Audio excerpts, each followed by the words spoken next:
الحمد لله والثناء لله والصلاة والسلام على زين الوجود سيدنا محمد وعلى آله وصحبه أجمعين. أما بعد، السلام عليكم ورحمة الله وبركاته. walaalyaal waxaan kusoo hadlaynay oo aan kusoo guda jirnay kitaabkeennii ka sheekeynayay taariikhda nabigeena Maxamed sallallahu calayhi wasallam.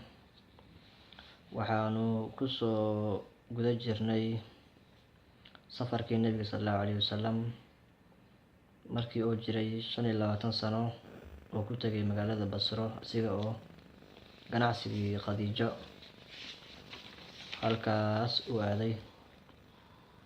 waxaan la socday Maysara oo wiilkii Khadiijo ah. sidaan soo sheegnay waxay la kulmeen raahibkii ama ninkii diinta nasaarada heesay oo cibaadaysan jiray oo la yiraahdo Nastura. ninkaas oo aqoonsaday in nabiga sallallahu calayhi wasallam uu nabi yahay ama nabi noqon doono, asiga oo ka bacdi la dardaarmay Maysara uu ku yiri ha faaruqin ninkan. marka soo laabadkii ayaanu ka hadlaynaa marka oo nabigu soo laabtay Maka iyo waxyaabihii markaas Khadiija ee aragtay iyo sidii oo noqday ganacsigii faa'iido ka soo baxday.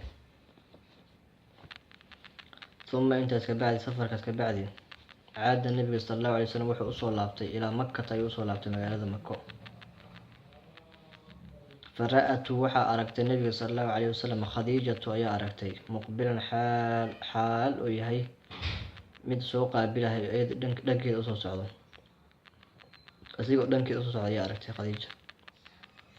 wal xaal hiya Khadiija bayna niswatin ee ku sugnaatay dumar dhexdooda. dumar ay ku dhex jirta weeye fi culiya ama fi ciliya, meel qoolad sare ah ayay ku jirta weeye. markaas ayay ka aragtay nabiga sallallahu calayhi wasallam oo dhankeeda u soo socdo.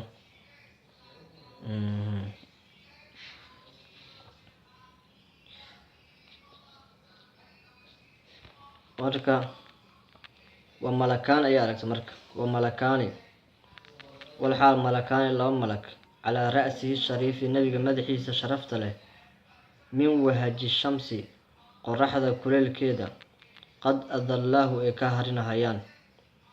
laba malag oo ka harinahayaan qoraxda kuleelkeeda ayay aragtay weeye.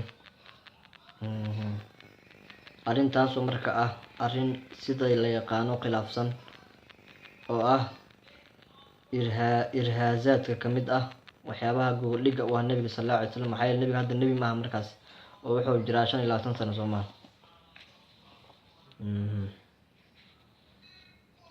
arrintaas ayaa aragtay marka arrintaas oo ah arrin lala yaabo. wa akhbarahaa wuxuu u sheegay Maysaratu Khadiijo wuxuu u sheegay Maysara wiilkeedii بأنه أسير رأى ذلك إنه أرك أرين كاس في السفر كل سفر كلامانتس نبي أو قرح لقى هارين هاي إنه أرك السفر كلام أنت كنت جرين أو مركز يسوع النبي سفر كنت جري وحا هارين هاي لهذا ضرورته مركز سؤال لابن هاي لهم ملك أيها كهرين يسوي قرح كعلن يسوي كحكسنيس.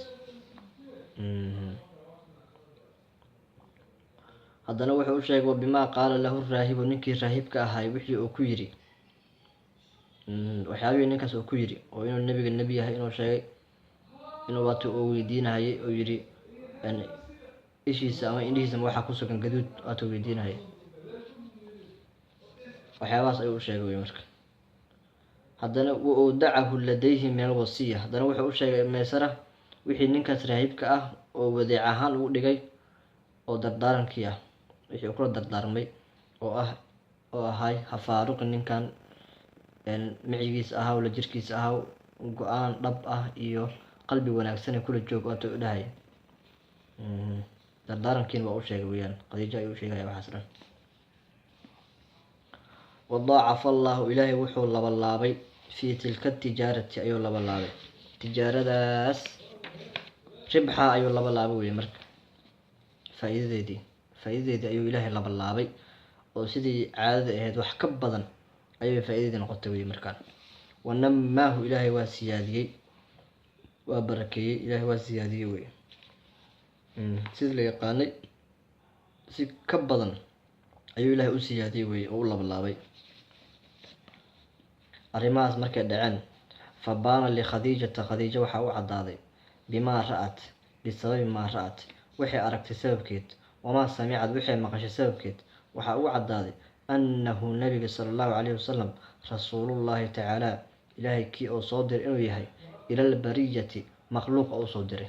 ilaahay kii makhluuqan oo usoo diray oo nebiga ah oo rasuulka ahaa oo nebiga ahaa inuu yahay ayaa khadiija u caddaatay weye. marka waxyaabahaas dhan isku dhudhufsatay, waxaa usoo baxday qofkan qof caadi ah dadka lamid a inuun ahayn, inuu nebi ilaahay yahay ayaa u caddaatay weye. alladii nabigaasoo khasahu llahu tacaala, ilaahay uu ku qaas yeelay, uu ku gooni yeelay biqurbihi dhowaanshihiisa ilaahay uu u dhow yahay, wasdafaahu ilaahay oo doortay, ilaahay kii oo doortay inuu yahay, ilaahay kii uu ku gooni yeelay inuu yahay dhowaanshihiisa uu u dhow yahay, dadka kale ugu sokeeyo. arrintaas ayaa u caddaatay weye khadiija. maxay marka ee sameyday markay arrimahaas u caddaadeen? fakhadabathu, waa dalabtay weye marka. sidaas weye marka. waa nebiga markuu kusoo laabta la yidhaahdaa magaaladii basre oo ganacsiga u aaday 2 bil iyo 25 maalin ka bacdi. fakhadabathu, waa dalabtay weye marka, inuu guursado ayay ka dalabtay, linafsiha ayay u dalabtay nafteeda. inuu guursado ayay ka codsatay weye, ka codsatay. maxay marka guurkaas ugu dalabtay? litashumma, si ay u carfiso oo u uriso tiiba rajaahu, nabiga udugiisa carafta badan leh, udugiisa wanaagsan si ay u uriso, oo min al iimaani bihi ah, iimaan la rumeeyo ah. udugaas carafta badan oo min al iimaani bihi, iimaanka la rumeeyo ah, iimaankaas la rumeeyo si ay u hesho, iimaanka nabiga la rumeeyo si ay u hesho. oo qofkaas nebiga ah oo noqdo soojkeeda iyo ninkeeda ayay u dalabtay weye. nabiga sallallahu alayhi wasallam ugu dalabtay inuu guursado. marka iimaan meeshan waxaa kusugan marka tashbiih waxa la yidhahdo, isku ekaysiin. iimaanka nabiga sallallahu alayhi wasallam la rumeeyo ayaa waxaa loo ekaysiinayaa oo lagu shabahayaa shay la urinahayo camal, shay saas loo udginahayo, sanka lala raacayo, la carfinahayo ayaa lagu shabahayaa weye. jaamica iyo waxa ka dhexeeya labadaas arrinne, iimaanka nabiga la rumeeyo iyo shay la carfinayo, maxaa ka dhexeeya? waxaa ka dhexeeyo waa jaceylka shaygaas la carfinahayo la jecel yahay, iyo wanaagga shaygaas uu wanaagsan yahay. shaygaas la carfinayo sanka saas loogu jiidayo waa shay wanaagsan soo maahan oo la jecel yahay. iimaanka nabiga la rumeeyo sallallahu alayhi wasallam saas waa isigan oo kaleeto. fa akhbara, wuxuu u sheegay nabiga sala allahu ilaahi u naxariistiyaadii caleyhi dushiisa, acmaamahu ayuu u sheegay weeye, adeeradiis ayuu wuxuu u sheegay, adeeradiis ayuu nabiga sallallahu alayhi wasallam wuxuu u sheegay bimaa dacathu ilayhi haadihi lbara, gabadhan baariyadda ah waxay ugu wacday oo ugu yeertay oo ka dalabtay, attaqiyatu ah, gabadhan taqiyada oo dhoorsoon oo baariga ah, oo wanaagga sameyso, oo qoftaas wanaagsan ah, waxa ay ka dalabtay ee ka codsatay ayuu nabigu wuxuu u gudbiyey oo u sheegay adeeradiisii oo ogeysiiyey weye. adeeradiisii ayuu nabiga ogeysiiyey weye waxay gabadhan ka dalbatay oo nikaaxa ah. haadihi lbara, midaan oo barada ah, assaadiqa loola jeedaa, runleyda ah, attaqiyatu ee dhoorsoon, alfaacilatu lilma'muuraati wataarikatu lilmanhijaat ayaa loola jeedaa, oo waxyaabaha wanaagsan oo lays amray sameyso, wixii layska reebana ka tagto. qoftaas sidaas u wanaagsan ah, waxa ay ka dalabtay oo nikaax ah ayuu wuxuu u gudbiyey adeeradiisii. marka waxaa loogu wici jiray khadiija xilligii jaahiliga addaahira, midii daahirneed, midii ka daahirneed waxyaabaha xunug dhan. waxaa arrinta loogu wici jiray marka dhowrsanaanteeda ayaa darneed wey. marka qof aad iyo aad u dhowrsan ayay ahayd wey. marka faraqibuhu, marka adeeryaalkii fiihaa, khadiijo waxay ku jeclaadeen lifadlin, ayay ku jeclaadeen fadli. qof fadli leh inay tahay, dadka kale gabadhaha kale wax dheer ayay ku jeclaadeen weeye. maxaa yeele waxaa lagu magacaabi jiray sayidatu nisaa'i quraysh. quraysh haweenyaalkeeda midda ugu boqoradda u ah ayaa lagu magacaabi jiray weye. marka adeeradii waxay ku jeclaadeen fadligaas dheeraadkaas ee dadka dheerta wax badan. iyo wadiin ayay ku jeclaadeen weye, wadiinin diin. iyo wajamaalin ayay ku jeclaadeen qurux, sidaas weye. iyo maalin ayay ku jeclaadeen maal, maxaa yeele waxay ahayd qofta ugu maalka badan quraysh. iyo waxasabin ayay ku magacaabeen, ayay ku jeclaadeen waxasabin, mandheersami.